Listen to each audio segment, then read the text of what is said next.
If you clicked on this video, I'm gonna go on a hunch and say that you've played a modern shooter from the last 10 years. And at this point, you know what to expect when you're playing your Call of Duties or Battlefields, Halo, or this abomination. When it comes to visuals, we've all come to expect a certain quality of graphics when we play these games, aching for each new installment to look as realistic as possible. But we get so caught up in our modern technology that we sometimes forget how these games used to look and play. Games like Quake and Doom 64 were the pioneers of today's first-person shooters. They were able to create the first-person experience out of the limited hardware of the time perfectly.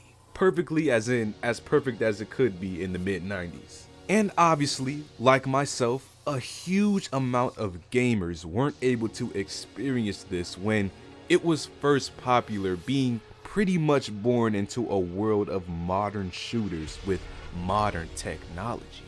But what if I told you that you can not only experience the classic Doom era style of gameplay, but experience it made with modern technology on new consoles? In comes Prodeus, a new first-person monster shooter with heavy influence from the games I mentioned earlier, like Quake and Doom, but now with quality of a game you'd expect from 2022. And not only is this game fun, but it is bloody. I don't think that I've ever seen this much blood come out of a zombie in a game before in my life. But that's not the game's selling point for me. The game is actually genuinely fun and addicting for all players that pick up this game for a relatively cheap price. You've seen what inflation has done to gaming, you know how bad it is. But today, we're gonna do a deep dive on Prodeus, the bloody retro FPS of 2022.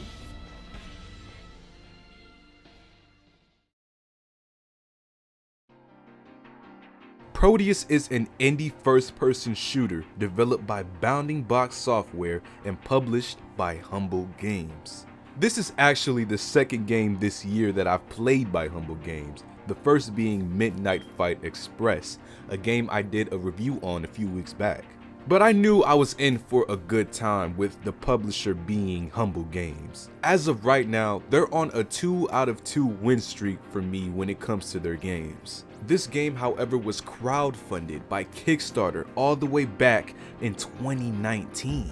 Which I just gotta say, man, clap it up for these developers. This has to be the first game that I know of that actually released off of a Kickstarter fund. You know, they usually scam people on those websites. It's been 5 years, I'm still waiting on my Ouya console. After being in beta for a few years, Prodeus officially released on September 23rd on all major modern platforms, except Switch. In this game, you're set in a world where you play as an agent of Prodeus, the mysterious creator of the world that you play in, and your only goal is to destroy Prodeus and anything in your way.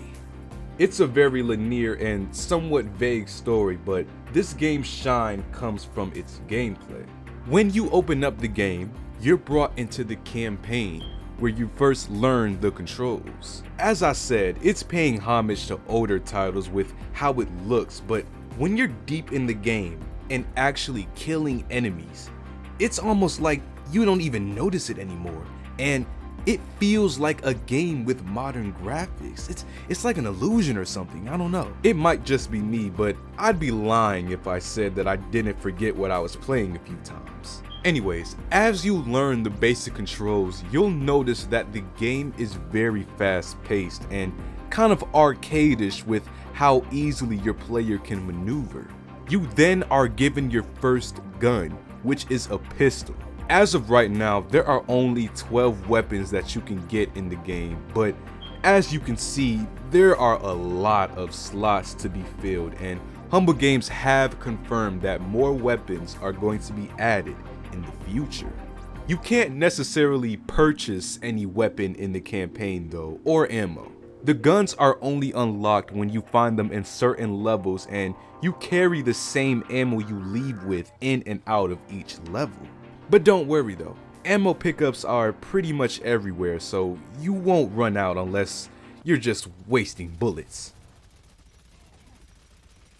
I'm just having fun. You access each level with this cute little tabletop style thing. I don't know what to call it. I'm not a fan of accessing the levels this way. I'd rather just have the game going like some sort of continuous nature or a more simple UI, but you know, that's just personal preference. It doesn't really hurt the game for me. But once the basics are out of the way and you're ready for action, get ready for your screen to turn red. There is so much blood. It's almost beautiful the way that they make enemies bleed in the game, or how blood can get on your screen as if it got on your face. It's the perfect amount of blood that makes killing enemies satisfying without overdoing. Wow, I'm really overanalyzing blood right now. Each weapon is satisfying to use as they all sound amazing. I think the best gun to use is personal preference and depends on what situation you're in, but I find it to be the most satisfying with the things I can do with a shotgun. The craziest weapon by far though has to be the minigun, because when you first pick it up and use it, oh my god! There are guns that are better to use for certain enemies. For example, the grunt zombies that don't have any projectiles, you know, you could pick those off with a pistol or even your fist if you want to save ammo. But that big brute that has no business being as scary as it is when it chases you, yeah, one hit rocket launch that bitch. The game obviously gets more intense and more difficult as you play, but the challenge is a fun one with how good the gameplay is. My biggest and only real problem that I have with the game is how on some of the larger maps later in the game it can get hard to know where you're going. There's no clear objective to follow other than kill all the enemies and get the key cards, but the map doesn't show where to go, so I found myself getting lost on the larger maps being so hyper focused on killing the enemies. So if they can make the objective a little more clear on location in the future updates, then honestly this game gets a 10 out of 10 from me. But if you're curious to know what you can do outside of the campaign, the game also has two other game modes, being level editor and multiplayer, which both play out how you'd expect them to. The level editor lets you use your imagination to create your dream map, and the multiplayer lets you bring the fun online with your friends. I didn't experiment much with these two modes as I was only really infatuated with the campaign mode. I think I can speak for a lot of people when I say I think I've played enough multiplayer games this year. But overall, Prodeus is a bloody fun game using retro aesthetics to appeal not only to retro gamers, but for the ones that missed out. This is definitely a huge pickup that you should consider if you haven't already, where the price does more than justice to the experience you have in the game.